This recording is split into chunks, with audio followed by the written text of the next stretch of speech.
할머니, 움직이지 마세요. 아이고, 괜찮냐, 재준아? 저를 왜 재준이라고 부르세요? 할머니, 움직이지 마세요. 철거 현장 한복판, 떨어지는 철제 파이프 아래로 청년 하나가 몸을 날린다. 굉음과 먼지가 일고 그 속에서 늙은 여인의 떨리는 목소리가 들린다. 아이고, 괜찮냐, 재준아. 저를 왜 재준이라고 부르세요? 재개발로 사라지는 마을, 끝까지 버티는 할머니 한 분, 그리고 그 집을 허물러 온 청년. 30년 전 잃어버린 아이와 평생 기다린 할머니의 이야기가 지금 시작됩니다. 구독과 좋아요 꼭 눌러주세요. 여러분의 응원이 더 좋은 이야기를 만드는 힘이 됩니다. 초겨울 새벽 해가 채 뜨기도 전에 재개발 구역 입구에는 벌써 사람들이 모여든다. 노란 안전모를 쓴 인부들, 청바지에 작업복을 겹쳐 입은 젊은이들, 그리고 현장 감독의 큰 목소리. 오늘 D구역 마무리 들어간다. 조심해서 작업하고. 28살 청년 준호는 낡은 군용 점퍼 안에 얇은 후드티를 겹쳐 입고 목에 내거머를 감았다. 겨울바람은 매서운데 두툼한 패딩 같은 건 살 형편이 안 됐다. 하루 벌어 하루 먹고 사는 일용직 인부. 그게 그의 이력서 전부였다. 강준호, 오늘 시블록 담당이야. 안전선 확인하고 시작해. 현장 반장의 호명에 준호는 힘없이 손을 들어 보인다. 준호. 그 이름도 사실 시설에서 임의로 지어준 이름이었다. 본명도 부모도 고향도 모른 채 자라온 28배였다. 오늘도 일당 10만 원. 아버지 병원비 20만 원. 월세 밀린 거 40만 원. 언제쯤 정리가 될까? 준호가 아버지라고 부르는 사람은 혈육이 아니다. 보육원 출신인 그를 20살 때 공사판에서 만나 밥이라도 사주던 선배 인부. 사고로 몸을 못 쓰게 되어 지금은 요양병원 신세를 지고 있다. 그 병원비를 준호가 대고 있었다.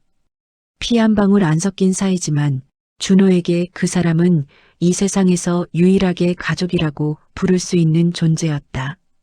야, 강준호. 멍 때리지 말고 빨리 와.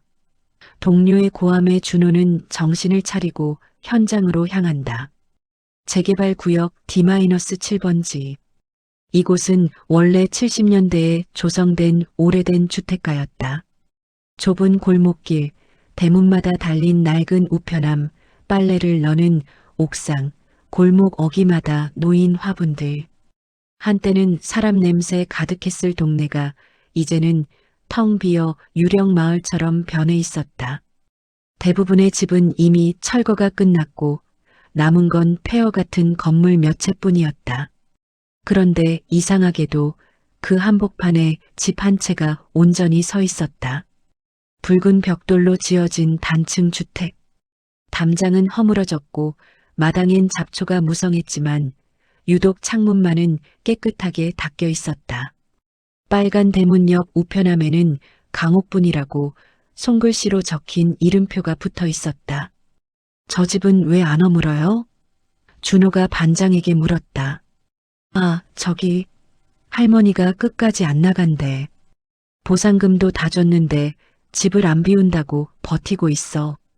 법적으로는 다 끝났는데 강제 집행하기도 그렇고. 골치야. 반장은 짜증 섞인 표정으로 말했다. 나이가 몇인데요? 90 가까이 됐을걸? 혼자 산대. 자식도 없고 그냥 고집이 센 거지 뭐. 준호는 그 집을 물끄러미 바라봤다. 낡았지만 정갈했다. 누군가 아직도 그 집을 살아있는 것처럼 돌보고 있다는 느낌이 들었다. 대문 앞에 놓인 화분에는 국화 한 송이가 바람에 흔들리고 있었다. 그날 오전 작업이 한창일 때였다. 빨간 대문이 삐걱 소리를 내며 열리고 한 노인이 천천히 걸어 나왔다.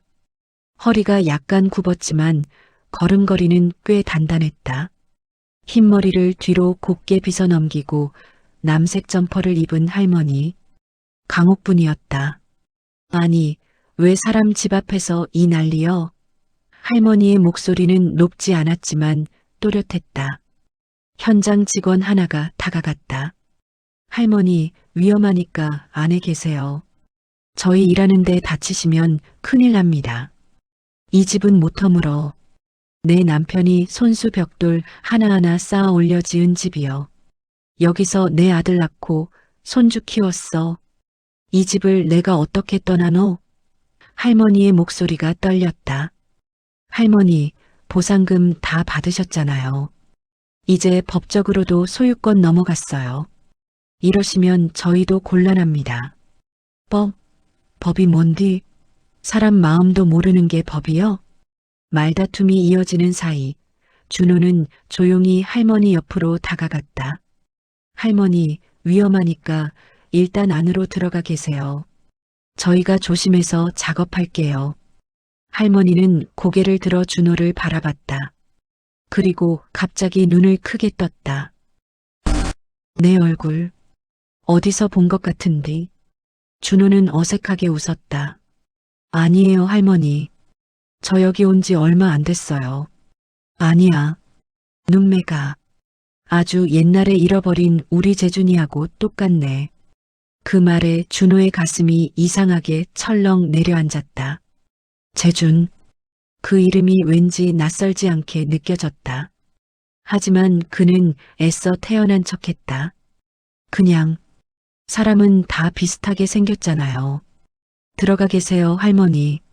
할머니는 한참을 준호를 바라보다가 천천히 고개를 끄덕이고 집 안으로 들어갔다.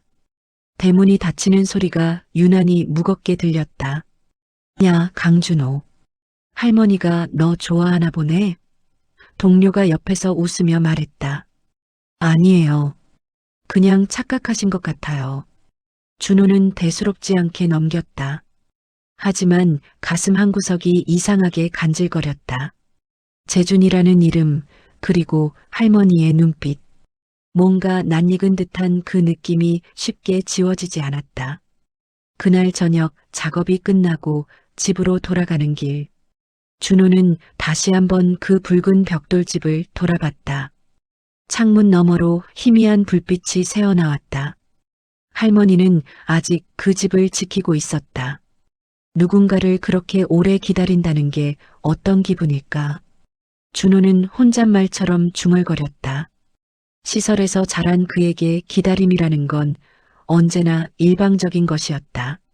누군가 자신을 찾아와 주길, 데려가 주길 기다렸지만 그런 일은 단 한 번도 일어나지 않았다. 그날 밤 준호는 좁은 원룸에 누워 천장을 바라봤다. 할머니의 말이 계속 귓가에 맴돌았다. 우리 재준이하고 똑같네.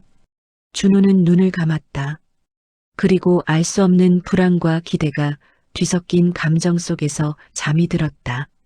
사흘째 되는 날 아침 현장 공기가 유난히 삼엄했다.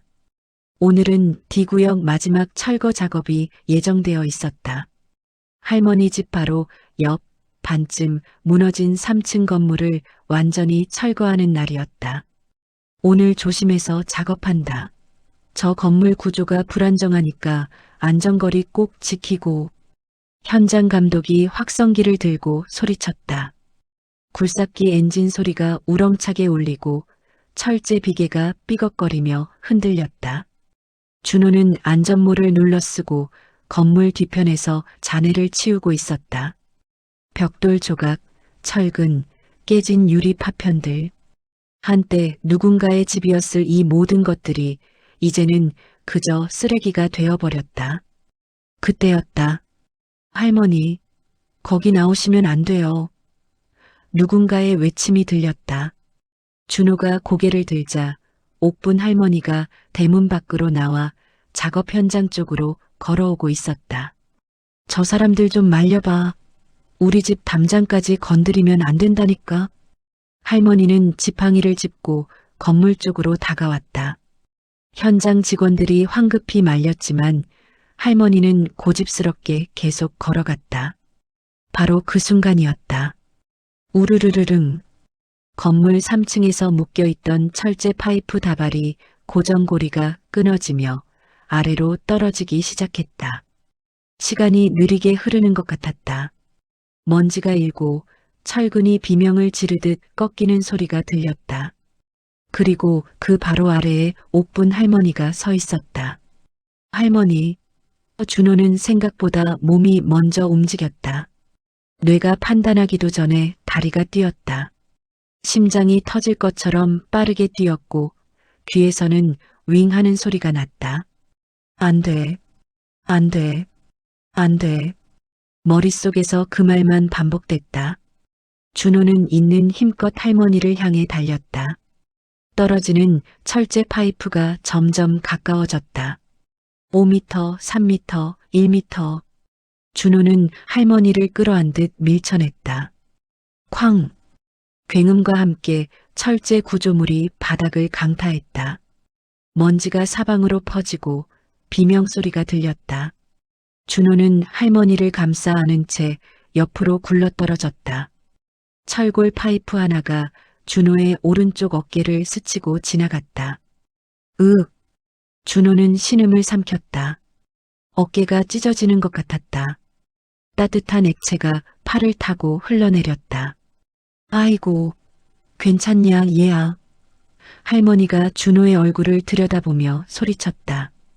할머니의 손이 떨리고 있었다. 할머니는 괜찮으세요? 준호는 가까스로 말했다. 나는 괜찮은디 너. 피가 나잖아. 현장 직원들이 우르르 몰려왔다. 119 불러. 빨리. 준호 씨, 정신 차려요. 준호는 할머니를 바라봤다. 할머니의 눈에는 눈물이 가득 고여 있었다. 그리고 할머니는 떨리는 목소리로 말했다.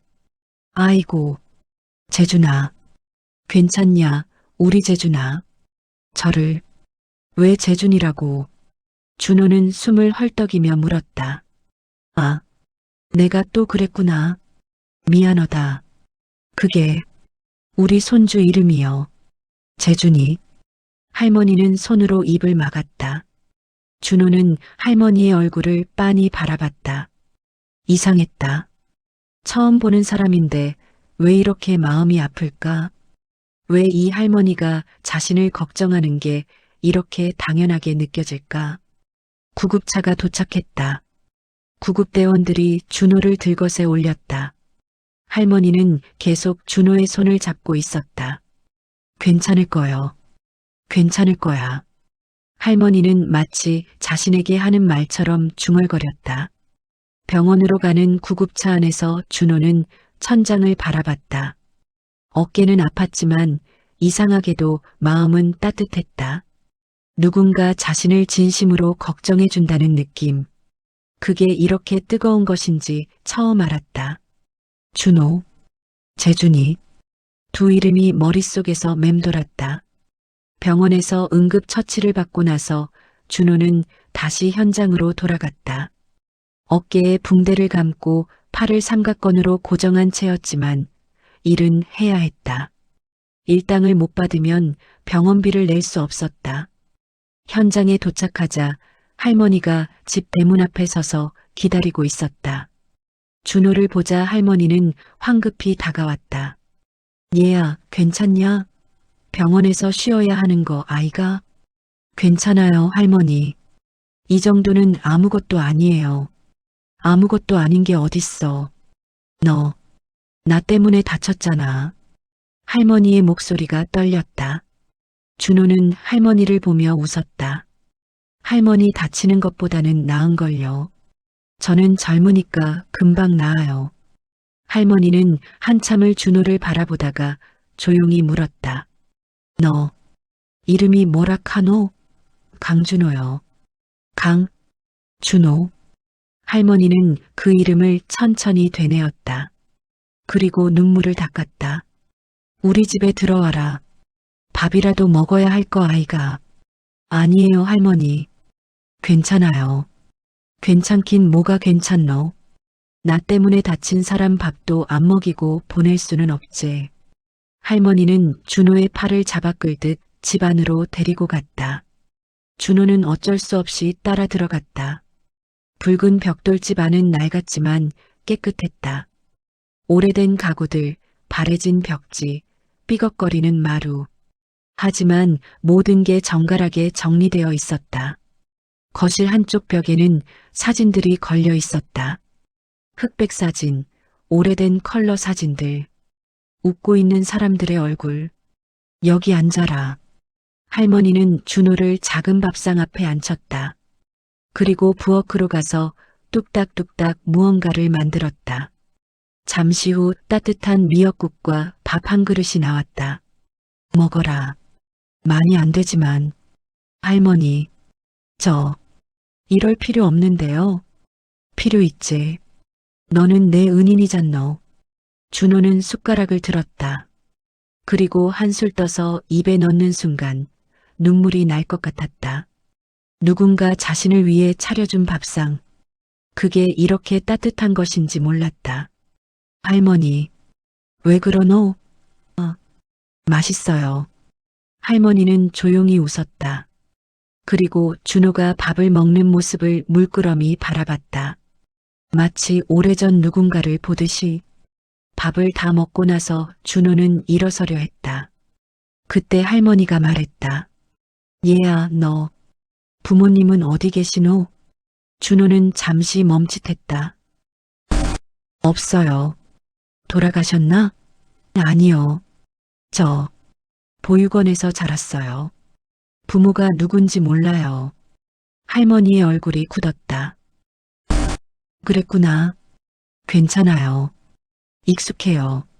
준호는 웃으려 했지만 잘 안 됐다. 할머니는 한참을 아무 말도 하지 않았다. 그러다 작게 중얼거렸다. 세상에, 이렇게. 준호는 할머니가 무슨 말을 하는지 알 수 없었다. 하지만 할머니의 눈빛에서 뭔가 깊은 슬픔이 느껴졌다. 그날 이후 할머니는 준호를 은인이라며 유난히 챙겼다. 작업 중간중간 물을 가져다 주고 점심때면 밥을 싸서 내왔다. 준호는 처음엔 부담스러웠지만 점점 할머니의 따뜻함에 익숙해져 갔다. 그리고 준호는 알지 못했다. 이 모든 게 단순한 인연이 아니라는 걸. 30년 전부터 이어진 운명의 실이 지금 그들을 다시 연결하고 있다는 걸. 일주일이 지나자 준호의 어깨는 많이 나아졌다. 붕대를 풀고 다시 일을 시작할 수 있게 됐다. 하지만 이상하게도 준호는 자꾸만 할머니 집 쪽으로 발걸음이 향했다. 할머니, 오늘 날씨 좋네요. 그러게. 너 어깨는 괜찮고? 네, 이제 다 나았어요. 할머니는 마당에 앉아 무언가 정리하고 있었다. 오래된 앨범들, 낡은 옷가지들, 그릇들. 철거 날짜가 다가오자 할머니는 조금씩 짐을 정리하기 시작한 것이다. 할머니, 도와드릴까요? 그래줄 수 있겠나? 혼자 하니까 힘들더라고.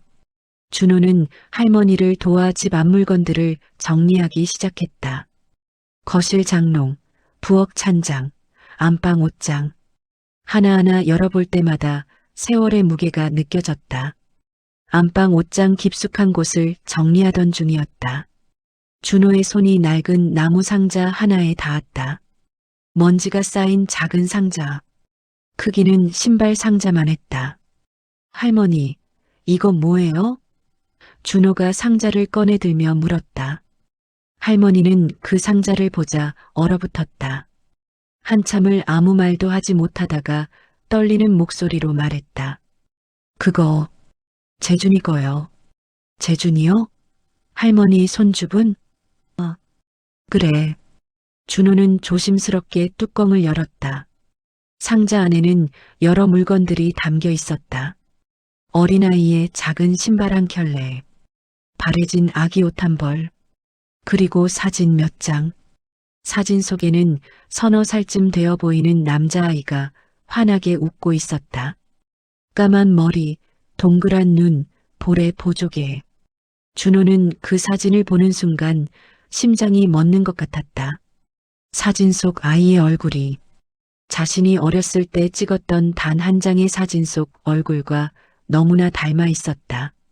할머니, 이 아이가 손주분이에요? 준호의 목소리가 떨렸다. 그래, 우리 재준이요. 강재준, 강재준. 그 이름이 준호의 귀에 꽂혔다. 강씨, 자신의 성도 강씨였다. 하지만 그건 시설에서 임의로 지어준 성이었다. 할머니, 이 아이는 지금 어디 있어요? 준호는 조심스럽게 물었다. 할머니의 눈에서 눈물이 주르륵 흘러내렸다. 모르겠어. 잃어버렸어. 잃어버렸다고요? 그래. 30년 전, 그날, 화재가 났었어. 할머니는 떨리는 목소리로 이야기를 시작했다. 내 아들, 재준이 아버지가 있었지.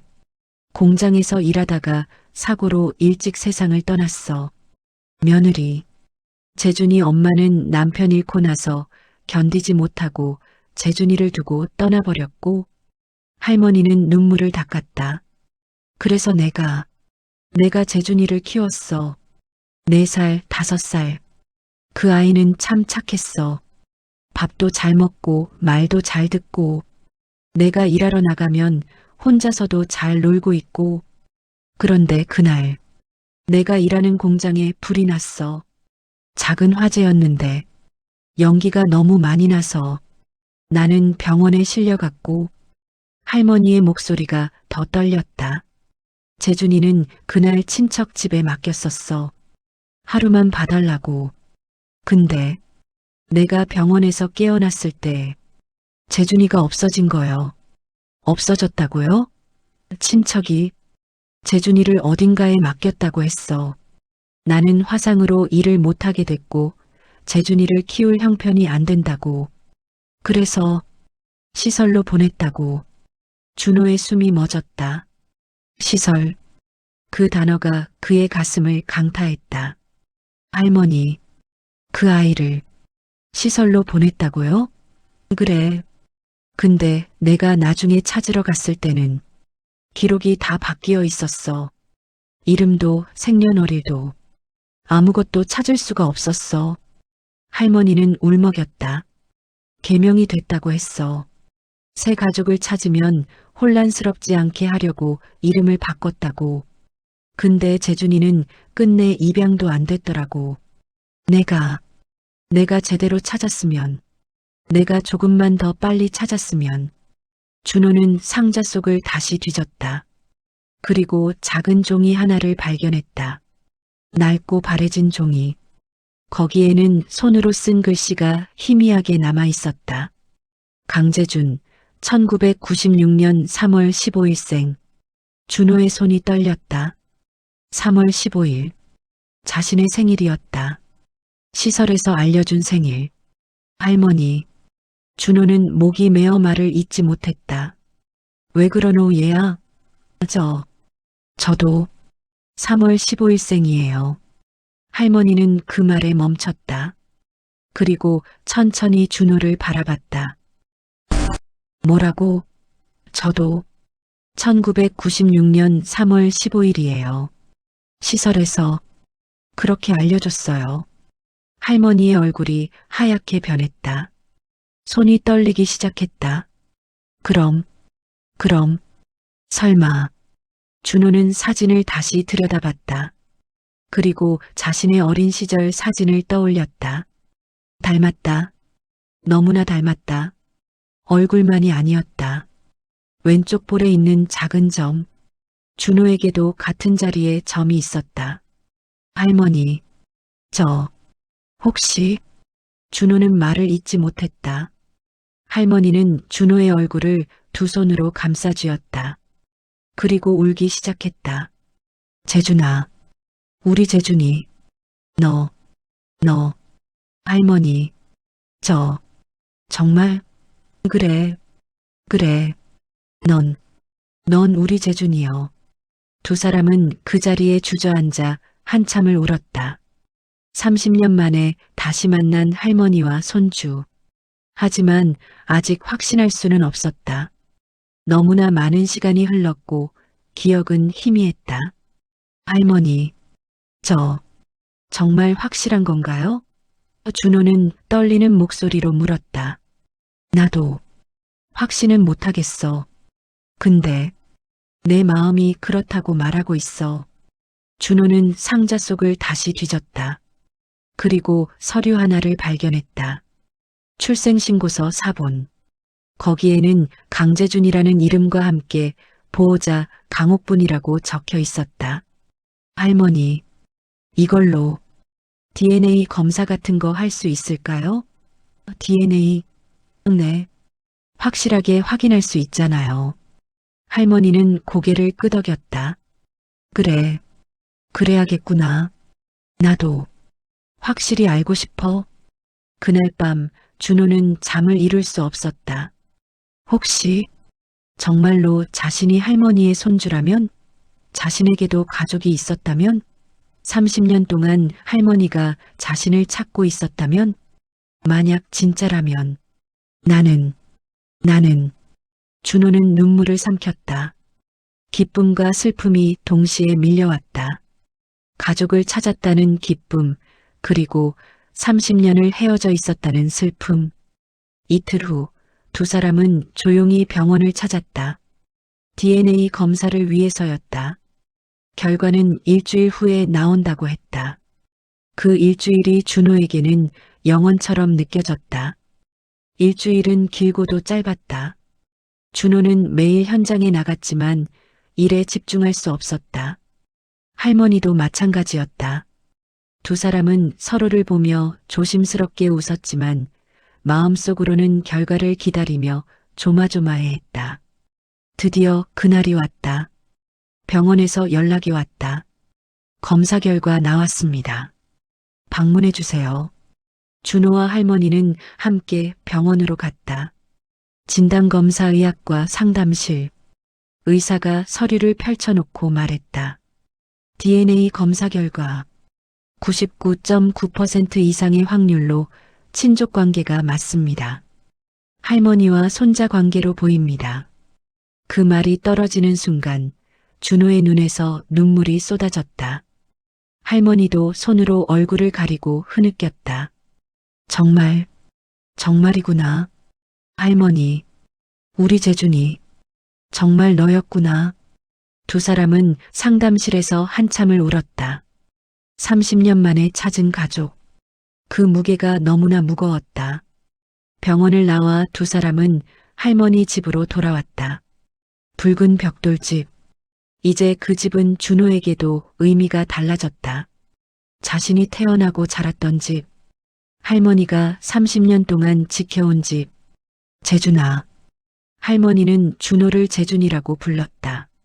할머니, 저 아직 준호라는 이름에 익숙해서 그럼 준호로 부를까? 아니요. 재준이라고 불러주세요. 제 진짜 이름이잖아요. 할머니는 준호를 꽉 껴안았다. 미안하다. 30년 동안 너를 찾지 못해서. 아니에요, 할머니. 할머니 잘못이 아니에요. 내가 좀 더 강했으면, 좀 더 빨리 찾았으면. 준호는 할머니를 안았다. 그리고 천천히 말했다. 이제라도 만났잖아요. 그걸로 충분해요. 그날 저녁 할머니는 준호에게 옛날 이야기를 들려줬다. 준호의 아버지 이야기, 어머니 이야기, 그리고 어렸을 적 준호의 이야기. 너는 정말 착한 아이였어. 내가 일하러 나가면 울지도 않고 혼자 집에서 기다렸어. 내가 돌아오면 막 달려와서 안기고. 할머니, 보고 싶었어. 그러면서 할머니의 목소리가 떨렸다. 내 아버지는, 내 아들은 참 좋은 사람이었어. 너를 얼마나 사랑했는지 몰라. 너 낳고 나서 매일 웃으면서 너를 안고 다녔어. 그런데 공장 사고로 갑자기 그 뒤로 내 엄마는 견디지 못했어. 남편을 잃고 어린아이를 키워야 한다는 부담에 결국 떠나버렸지. 준호는 조용히 할머니의 이야기를 들었다. 자신이 몰랐던 부모의 이야기, 자신의 뿌리에 대한 이야기. 할머니, 엄마는 지금 어디 있어요? 모르겠어. 떠난 뒤로 연락이 없어. 아마 재혼했을 거야. 준호는 고개를 끄덕였다. 미움은 없었다. 다만 서글플 뿐이었다. 할머니, 저 궁금한 게 있어요. 뭔디? 왜 이 집을 끝까지 지키셨어요? 보상금도 받으셨고 다른 곳으로 갈 수도 있었잖아요. 할머니는 창밖을 바라봤다. 그리고 천천히 말했다. 이 집이 너와 나를 이어주는 유일한 연결고리였거든. 내가 만약 나를 찾는다면 이 집 주소로 올 거라고 생각했어. 그래서 떠날 수가 없었어. 준호는 가슴이 먹먹해졌다. 할머니는 30년 동안 이 집을 지키며 손주를 기다렸던 것이다. 근데 사실은 나도 포기하려고 했었어. 이제는 너를 못 찾을 거라고.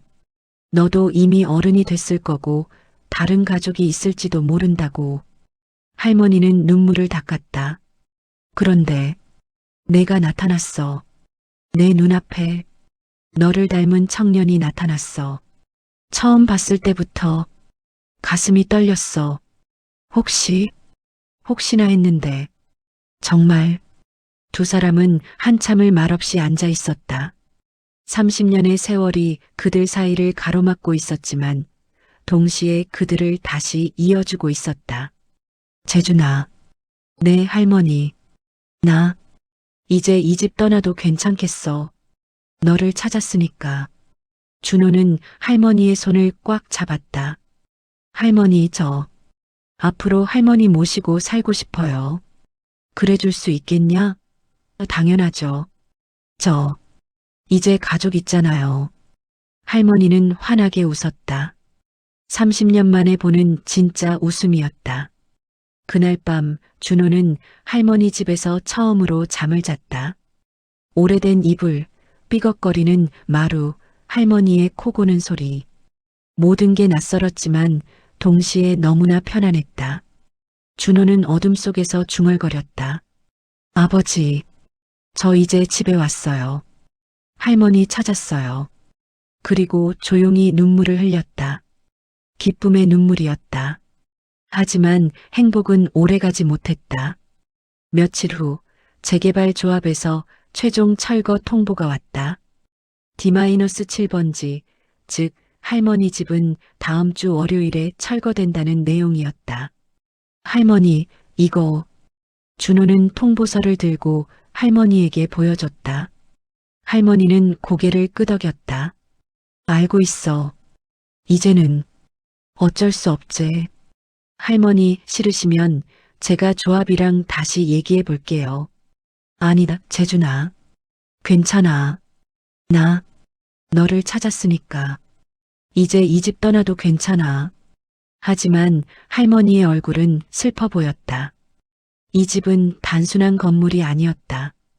남편과의 추억, 아들과의 추억, 손주와의 추억이 모두 담긴 곳이었다. 할머니, 마지막으로 하고 싶으신 거 있으세요?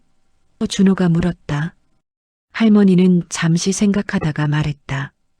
이 집에서 너랑 마지막 밥 한 번 먹고 싶구나.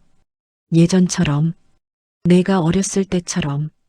준호는 고개를 끄덕였다. 그럼 제가 요리할게요. 할머니는 편히 앉아 계세요. 너 요리할 줄 아냐? 시설에서 배웠어요. 빨래, 청소, 요리. 다 혼자 해야 했거든요. 준호는 부엌으로 가서 요리를 시작했다. 된장찌개, 계란말이, 김치전. 서툴렀지만 정성을 다했다. 할머니는 부엌에서 들려오는 소리를 들으며 웃었다. 우리 재준이가 다 컸네. 할머니 밥까지 해주고 밥상이 차려졌다. 준호는 할머니 앞에 밥상을 놓고 마주 앉았다. 할머니, 맛없어도 이해해 주세요. 맛없을 리가 있냐? 우리 재준이가 해준 건데. 두 사람은 조용히 밥을 먹었다. 창밖으로는 겨울 해가 지고 있었다. 붉은 노을이 집안을 물들였다. 재준아, 내 할머니, 나 너한테 미안한 게 하나 있어. 준호는 숟가락을 내려놓고 할머니를 바라봤다. 뭐가요? 내가 너를 제대로 지켜주지 못했잖아. 30년 동안 너 혼자 힘들게 살게 만들었잖아. 할머니, 그건 할머니 잘못이 아니에요. 아니야. 내가 좀 더 강했으면, 좀 더 빨리 찾았으면, 너는 시설에서 자라지 않아도 됐을 텐데. 할머니의 눈에서 눈물이 흘렀다. 준호는 할머니의 손을 잡았다. 할머니, 저 시설에서 자란 거 후회 안 해요. 힘들긴 했지만 그 덕분에 강해졌거든요. 그리고 지금 할머니를 만났잖아요. 그걸로 충분해요. 정말 그렇게 생각하냐? 네, 진심이에요. 할머니는 준호의 손을 꽉 잡았다. 고맙다, 재준아. 너 같은 손주를 둬서 할머니는 정말 복 받았어. 그날 밤 두 사람은 거실에 앉아 오래된 앨범을 펼쳤다. 흑백 사진들, 색이 바랜 사진들. 할머니는 한 장 한 장 설명해 줬다. 이게 내 할아버지 젊었을 때 사진이요. 이 집을 직접 지으신 분이지. 이건 내 아버지 어렸을 때 사진. 참 말썽꾸러기였어. 이건 내가 돌 지났을 때. 너 이때 정말 귀여웠어. 준호는 사진 속 자신을 바라봤다.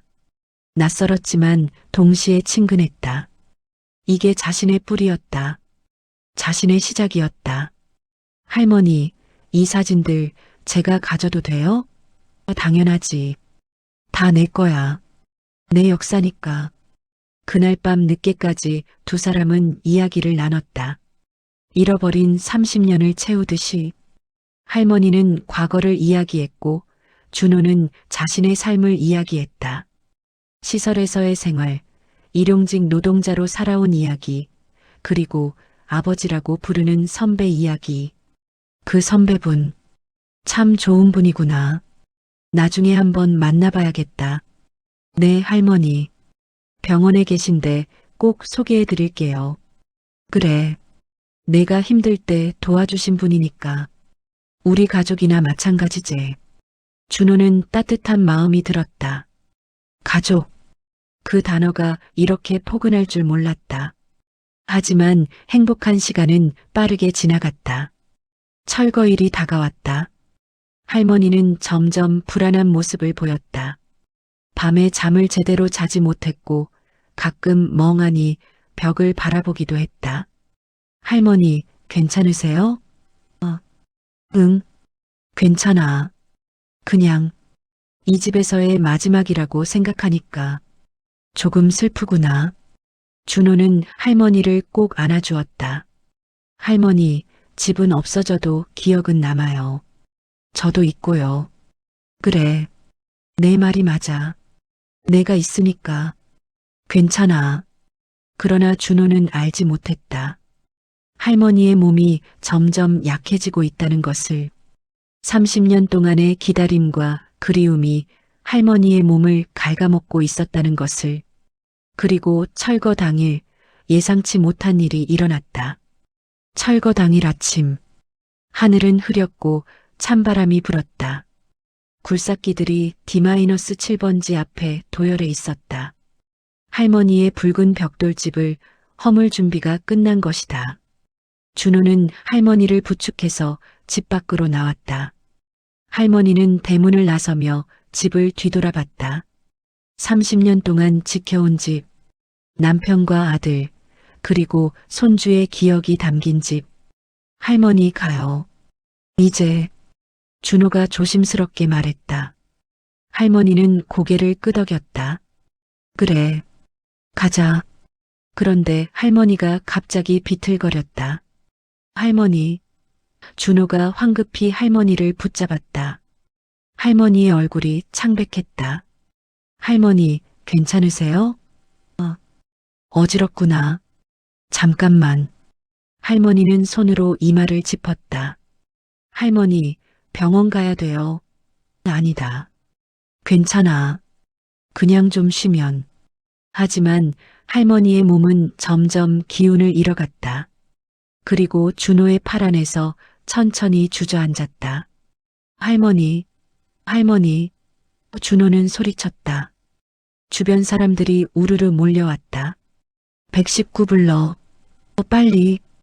구급차가 도착했다. 할머니는 들것에 실려 구급차로 옮겨졌다. 준호는 할머니의 손을 꽉 잡고 함께 구급차에 탔다. 할머니, 정신 차리세요. 할머니. 준호의 목소리가 떨렸다. 할머니는 희미하게 눈을 떴다. 그리고 준호를 바라보며 작게 웃었다. 재준아. 네, 할머니. 저 여기 있어요. 미안하다. 할머니가 너를 너무 늦게 찾아서. 아니에요, 할머니. 그런 말 하지 마세요. 이제 병원 가면 괜찮아질 거예요. 재준아. 할머니. 너 만나서 정말 행복했어. 할머니, 제발. 이러지 마세요. 준호는 울기 시작했다. 할머니는 떨리는 손으로 준호의 뺨을 쓰다듬었다. 너는 참 착한 아이야. 할머니를 용서해줘서 고마워. 할머니, 할머니. 병원에 도착했지만 할머니의 상태는 계속 나빠졌다. 의사들이 응급실로 뛰어들어갔고 준호는 밖에서 기다릴 수밖에 없었다. 1시간, 2시간. 시간이 느리게 흘렀다. 준호는 복도 의자에 앉아 고개를 숙이고 있었다. 손은 떨렸고 눈물은 멈추지 않았다. 제발, 제발 괜찮으시길. 할머니, 이제 막 만났는데 이렇게 보낼 순 없어. 드디어 의사가 나왔다. 준호는 벌떡 일어났다. 의사 선생님, 할머니는. 의사는 고개를 저었다. 유족분이신가요? 네, 저 손자입니다. 할머니께서 급성 심근경색으로. 저희가 최선을 다했지만 고령이시라. 의사의 말이 끝나기도 전에 준호는 알았다. 할머니가 떠났다는 것을. 면회하시겠습니까? 준호는 고개를 끄덕였다. 응급실 안. 하얀 천으로 덮인 할머니가 누워 있었다. 준호는 천천히 다가가 천을 걷었다. 할머니의 얼굴은 평화로워 보였다. 마치 편안하게 잠든 것처럼. 할머니. 준호는 할머니의 손을 잡았다. 아직 따뜻했다. 할머니. 저 여기 있어요. 재준이 여기 있어요. 준호는 엎드려 울었다. 30년 만에 만난 할머니. 하지만 함께한 시간은 고작 몇 주였다. 너무 짧았다. 너무나 짧았다. 할머니, 미안해요. 제가 더 일찍 찾았어야 했는데. 제가. 준호는 자책했다. 하지만 할머니는 대답하지 않았다. 다만 평화로운 얼굴로 누워있을 뿐이었다. 장례는 조용히 치러졌다. 준호는 상주가 되어 할머니를 보냈다. 문상객은 많지 않았다. 동네 주민 몇 명, 공사장 동료들. 하지만 준호는 끝까지 자리를 지켰다. 3일장을 마치고 화장을 했다. 준호는 할머니의 유골함을 품에 안았다. 그리고 약속했다. 할머니, 제가 잘 모실게요. 평생. 장례를 치르고 며칠 후 준호는 다시 D-7번지로 갔다. 할머니의 붉은 벽돌집은 이미 흔적도 없이 사라져 있었다. 평평한 땅만 남아 있었다. 준호는 그 자리에 서서 한참을 바라봤다. 집은 없어졌지만 할머니의 사랑은 남아 있었다. 준호의 가슴 속에, 기억 속에. 준호는 가방에서 작은 화분 하나를 꺼냈다. 할머니가 키우던 국화였다. 집이 철거되기 전에 준호가 구해둔 것이었다. 준호는 그 화분을 땅에 심었다. 할머니, 여기 있을게요. 할머니가 지키던 이 자리. 제가 기억할게요. 준호는 주머니에서 서류 한 장을 꺼냈다. 개명 신청서였다. 준호는 펜을 들어 적었다. 변경후 이름 강재준. 준호는 이제 강재준이 되기로 했다. 할머니가 불러주던 이름. 자신의 진짜 이름. 할머니, 저 이제 강재준으로 살게요. 할머니 손주로 당당하게. 바람이 불어왔다. 따뜻한 바람이었다. 마치 할머니가 잘했다. 우리 재준아 하고 말하는 것 같았다. 재준은 천천히 일어섰다. 그리고 한 번 더 그 자리를 돌아봤다. 집은 사라졌지만 뿌리는 남아 있었다. 할머니가 남겨준 사랑, 그 뿌리가 재준의 가슴에 단단히 박혀 있었다. 할머니, 사랑해요. 그리고 감사해요. 저를 찾아줘서, 저를 기다려줘서. 재준은 마지막으로 허리를 굽혀 인사했다. 그리고 천천히 걸어갔다. 뒤를 돌아보지 않고 앞을 보며 할머니가 바랐던 대로 재준은 이제 당당하게 살아갈 것이다. 가족을 가진 사람으로, 뿌리를 가진 사람으로. 철거 현장 너머로 해가 떠올랐다. 새로운 하루가 시작되었다. 재준의 새로운 삶도 함께. 어떤 사람들은 가족을 당연하게 여기며 살아갑니다. 하지만 어떤 사람들에게 가족은 평생 찾아도 만날 수 없는 그리움입니다. 30년 동안 손주를 기다린 할머니, 그리고 30년 만에 할머니를 찾은 손주. 두 사람이 함께한 시간은 짧았지만 그 사랑은 영원히 남을 것입니다. 집은 철거되고 건물은 사라져도 사람의 마음은 사라지지 않습니다. 할머니가 남긴 사랑은 재준의 가슴에 뿌리가 되어 평생 그를 지탱해 줄 것입니다. 오늘도 어딘가에서 누군가를 기다리는 사람이 있고 자신의 뿌리를 찾는 사람이 있습니다. 이 이야기가 그들에게 작은 위로가 되길 바랍니다. 늦었어도 괜찮습니다. 만나지 못해도 괜찮습니다. 사랑은 시간과 거리를 넘어 언제나 우리 곁에 있으니까요. 시청해 주셔서 감사합니다.